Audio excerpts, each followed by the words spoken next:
Okay.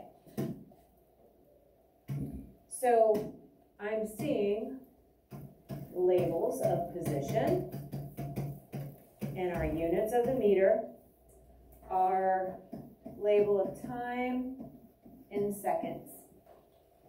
And then basically we're going to use our same increments or intervals as we did on, oh my goodness, that's not going to work. I shouldn't be talking so much when I'm writing. There we go. Of tens, that will get us to our biggest data point. And this time I'm going to make each space worth 1 second down here instead of spacing them out. You could do it either. You'll still get the same information. It just kind of spreads the graph out if you make them worth half a second for each square instead of 1.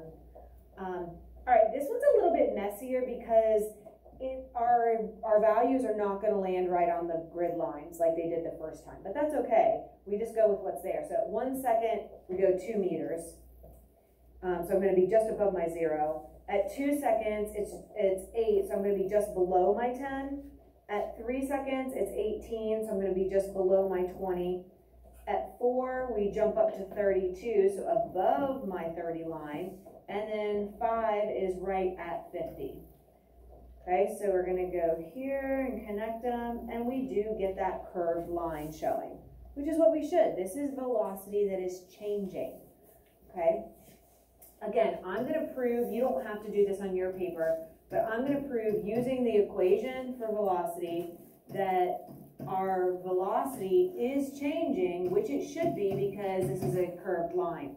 But instead of having to, goodness gracious, instead of having to do all these velocity equations to see if this is curve or if this is changing or constant velocity, you can just look at the curve, which is awesome, right? I can look at this and know it's curved and then realize I don't have to do all these equations. I can see that the line's curved. That's telling me my velocity is in fact changing. And finally, 50 and 5 gives me 10. So you can see that this is a steady increase, right? It's going from 2 to 4 to 6 to 8 to 10 meters per second as we go along, right? So each of these has its own set velocity, and so it's changing. It's changing consistently, but it's changing. Any questions there? Okay, very good. All right. So as we look at these graphs, again, most of the time, it's just kind of conceptually, what is it showing you? It's not going to be where you have to do a bunch of math. You don't have to do the equations. You're going to be able to look at a graph and be like, wow, okay, so this is telling me this information. Take a look at this and try to pick out which answer choice you feel like matches best. Hello? I'll send her. Thank you. Bye. Ariana? Have a good day. Okay, so one thing that we haven't mentioned that's an important piece. Remember how we talked about if somebody flatlines, like on an EKG machine, if they're hooked up and that monitor has gone flat, we know that means what? They're dead. They're no longer with us, right? And because of that, the monitor showing that flat line, if somebody is deceased, they can't move around, right? So if you associate this flat line on a position versus time graph with no motion, you'd be thinking correctly, right? So if you see it perfectly horizontal on anywhere on these graphs, that means it's stationary, means its velocity is 0, just like we proved, right? Anything 0 over anything is 0. And so since my positioning is not changing, I'm at 5 meters away from my origin. That's what this graph is telling me. I'm not moving farther away at this point, and I'm not moving closer to my origin. I'm stuck at 5 for, you know, almost 5 seconds, at least a good 4 seconds, right? So if the door is our origin, and I'm standing in this spot 5 meters away, I'm not moving, right? I'm not getting closer to the door. I'm not moving farther from the door. Time is still going by, but I am still stuck at 5 meters. All right, so that's what this is showing. 5, 5, 5, 5. I'm stuck there, not going anywhere. Okay, until this point when my motion starts again.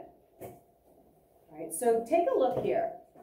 Read through these options for a second, and then I'll have you take a little vote to see which answer choice you like the best.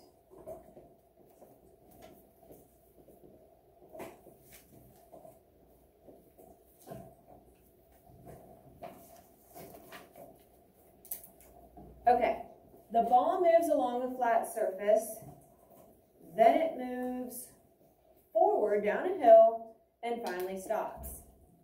Anybody like option A? Nobody? I usually get a few options on that. B, the ball does not move at first, then it moves forward down a hill and finally stops. Okay? The ball is moving at a constant velocity, then it slows down and stops. Okay? The ball doesn't move at first, then it moves backwards and finally stops. Raise your hand if you like that one. Seeing some like, they're kind of close, kind of changing your minds. D is actually the correct answer. Here's why. A is describing if this ball was basically just rolling along these lines. So it moves along a flat surface, then it moves down a hill, and then it finally stops. The graph is not showing the pathway that an object is following. It's describing something's motion, but it is not giving, like, it's not like the path that, you know, it's going on. Okay? This one is pretty good. It doesn't move at first, which matches our constant, right? Problem with this one is it says it moves forward. Forward's a positive direction. Where's the slope of that line? Positive or negative? Some of you are saying, I'm whispering negative, which you are correct. So if this had said it moves backwards, or just says it moves down the hill, putting that word forward in there messes it up. That would be like it going uphill, and it's going in the negative direction. The ball is moving at a constant velocity, then slows down. Sometimes people interpret that flat line as a constant, but we know constant means a straight line, not curved. So you have to pick up the idea that the flat line area and those 2 spots on the graph mean no motion. So it's not moving, then it goes backwards, then it stops. Okay? It could have said it moves west, it moves south, it moves down, it moves left, right? It could have said any of those things, and those would indicate a negative slope. Okay? All right. Let's take a look here. So we have segment A, B, C, D, E, and F. So where do we see that this person is traveling in a positive direction? So Parker, give me a place where he's moving in a positive direction. I like it. Lacey, where's another one? Very good. Where is he traveling in a negative direction? What do you think, Maria? Why did you say F? Because it's going down. It's going down, right? It's a negative slope. If it's a negative slope, then it's a negative direction. So that's why B and D are also positive, because they have a positive slope. Where is he resting? Well, and this is in a negative position, but give me 2 spots, or give me one of the spots that he's resting. What do you think, Will? Okay, definitely A. And this one, technically, if this line is representing our origin or the starting, then this is saying he's below that. We don't need to get into that too much, but A, it's flatlined, letting you know it's horizontal. This is zero slope, so zero velocity, meaning zero motion. Okay, and then where else is it not moving, Willow? C. Good.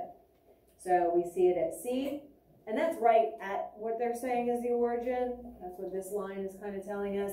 And then is there anywhere else? What do you think, Selena? Yeah, E, it's also flatlined. So any of those spots where it is flatline, A, C, or E, that is giving us the information that it is stationary, zero slope, meaning zero velocity, meaning zero motion. Okay.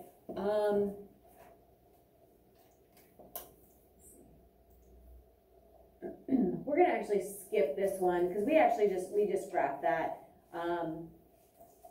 So let's take a look at this. What do you see here? How could you describe this object's motion? Anybody want to take a stab at it? Anybody want to describe the first part, like up to 5 seconds? What's going on? Colton, what do you think? Accelerating at a constant speed. Okay, so it's moving at a constant speed. Let's hold off on using the word accelerate, but it is moving at a constant speed or velocity, right? Very good. And that happens for a total of 5 seconds. What happens at 5 seconds? What's going on there, Parker? Stop. It comes to a stop. All right, so the graph is showing, let's say, for example, a car moving at a constant velocity, and they actually went as far as to calculate the velocity by taking 5 for your position divided by 1, and 10 divided by 2 to get 5, and 15 divided by 3 to get 5. They were more specific, but yeah, moving at a constant velocity like cruise control, and then at 5 seconds, it comes to a stop. Okay?